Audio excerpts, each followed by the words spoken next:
Hello friends, मार्गदर्शन competition classes में आपका स्वागत है। पिछले वीडियो में मैंने आपको विजयनगर साम्राज्य की केंद्रीय व्यवस्था के बारे में बताया। केंद्रीय व्यवस्था में राजा किस तरह से कार्य करता था, राजा की सहायता के लिए किस तरह से राज परिषद और मंत्री परिषद थी, शाही सचिवालय था, ये सारी संस्थाएं जो थी राजा की मदद किस प्रकार से करती थी और शासन प्रशासन सुचारू रूप से किस प्रकार से चलता था।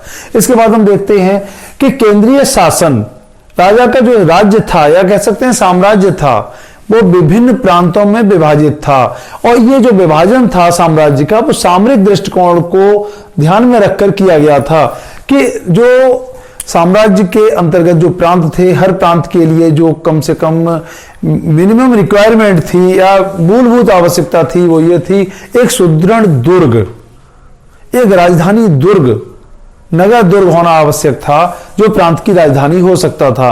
तो इस तरह से प्रांतों का विभाजन किया गया था और प्रांत को राज्य भी कहा जाता था, विभिन्न नामों से जाना जाता था, रैया भी कहा जाता था, पाठक का भी उल्लेख मिलता है और चावड़ी या चावदी भी कहा जाता था। जो प्रांत का सही मायने में प्रांतों की संख्या की अगर हम बात करें तो एच कृष्णा शास्त्री के द्वारा इसकी संख्या जो है प्रांतों की वो 6 बताई गई है, जबकि हम देखते हैं कि प्रांतों की संख्या समय समय पर घटती और बढ़ती रही है। जिस तरह से साम्राज्य का कभी कभी विस्तार हुआ है, कभी कभी बहमनी राज्य के दबाव में संकुचन हुआ है, तो संख्या कम भी हुई है और अधिक भी हुई है। प्रशासनिक दृष्टि से राज्यों का विभाजन भी हुआ है, ये सारी बातें होती रही हैं, लेकिन हम मूल रूप से देखते हैं तो इनकी संख्या 6 रहती है। लेकिन डोमिंगो पाइज ने प्रांतों की संख्या 200 बताई है। अब यहां ध्यान रखने की बात यह है कि वास्तव में ये 200 प्रांत नहीं थे, जबकि वास्तविकता ये थी कि ये जो नायंकर सिस्टम था, जिसके बारे में अभी मैं बताऊंगा आपको, तो नायंकर सिस्टम के अंतर्गत जो जमीनें आती थी, जो भूमियां आती थी, वो सब डोमिंगो पाइज ने उन्हें एक प्रकार से प्रांत बता दिया है। तो हम देखते हैं प्रांत का जो प्रमुख था वो प्रांतपति कहलाता था। आमतौर पर ये राज परिवार का संबंधित व्यक्ति या राज परिवार का ही कोई व्यक्ति होता था। कभी कभी अनुभवी दंडनायक, सीनियर अधिकारी भी इस पद पर पहुंचते थे, इस पद पर रहकर काम करते थे। जो प्रांतपति होता था काफी अधिकार प्राप्त प्रशासक होता था। हम देखते हैं कि इसे सिक्के जारी करने का अधिकार था, ये नवीन करों का भी आरोपण करता था, पुराने करों को हटा भी सकता था, इसके अलावा भूमि दान करने का भी इसे अधिकार प्राप्त था। तो हम देखते हैं कि राजा के बाद ये काफी शक्तिशाली अधिकारी दिखता है। और प्रांतीय राजस्व का इसका जो कार्य था, प्रांतीय राजस्व जो होता था उसका 1/3 भाग ये केंद्र के लिए भेजता था। अब हम देखते हैं कि प्रांतीय शासन के अंतर्गत नायंकर व्यवस्था विजयनगर साम्राज्य की एक महत्वपूर्ण विशेषता रही है।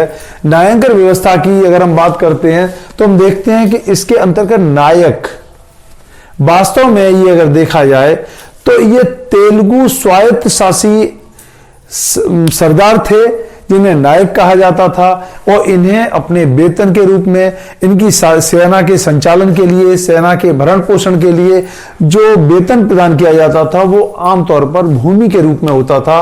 उस भूमि को अमरम कहा जाता था, जो इन्हें भूमि प्रदान की जाती थी उसे अमरम कहा जाता था और इसीलिए इन नायकों को अमर नायक के नाम से संबोधित किया गया है। तो नायक, अमरम, अमर नायक। इसके अलावा हम देखते हैं कि इनकी सर्वाधिक संख्या जो है, देखिए विजयनगर जो राज्य था, हम देखते हैं आंध्र प्रदेश और कर्नाटक से लेकर पूरे दक्षिणी प्रायद्वीप में इनका राज्य रहा है। तो हम देखते हैं सर्वाधिक संख्या इनकी तमिलनाडु में रही है अमर नायकों की।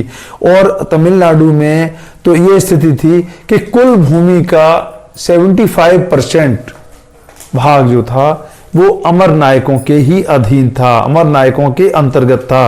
ये वास्तव में वंशानुगत सरदार थे, ये काफी स्वायत्त शासी सरदार थे, इन्हें बहुत से अधिकार प्राप्त थे और सुदूर दक्षिण में इनके वंशजों को पेलियागार के नाम से जाना जाता है, पॉलीगर भी कहा जाता है। नूनिच ने इनकी संख्या को 200 बताया है। हम देखते हैं कि अमर नायकों की सेना के बल पर ही ये जो विजयनगर साम्राज्य था काफी शक्तिशाली था। बाद में ये व्यवस्था में तमाम खामियां थी, उनके कारण इसमें कमजोरियां आई, दुर्बलताएं आई। इनके बारे में हम आपको भविष्य में किसी वीडियो में बताएंगे। न्यायांकर के बाद आयंगर व्यवस्था की बात भी आती है, जो भविष्य में नेक्स्ट वीडियो में आपको आयंगर व्यवस्था, विजयनगर साम्राज्य के और निम्नतम अधिकारियों, कर्मचारियों, गांव तक की स्वायत्त व्यवस्था के बारे में आपको बताया जाएगा। इसके अलावा चोल प्रशासन के बाद, चोल स्वायत्त शासी प्रशासन के बाद विजयनगर साम्राज्य तक निरंतर आते आते शासन में क्या क्या परिवर्तन आए, क्या क्या चेंजेस आए, इसके अलावा हम देखते हैं क्या क्या विभिन्नताएं स्थापित हुई। ये चोल शासन और चोल संस्कृति और विजयनगर साम्राज्य, विजयनगर संस्कृति, विजयनगर प्रशासन में क्या मूलभूत भिन्नताएं हैं, क्या समानताएं हैं, इसके बारे में हम भविष्य में आपको वीडियोस बनाकर बताएंगे, जिससे आपको आईएएस और पीसीएस मेंस में काफी लाभ हो सकेगा। तब तक के लिए धन्यवाद।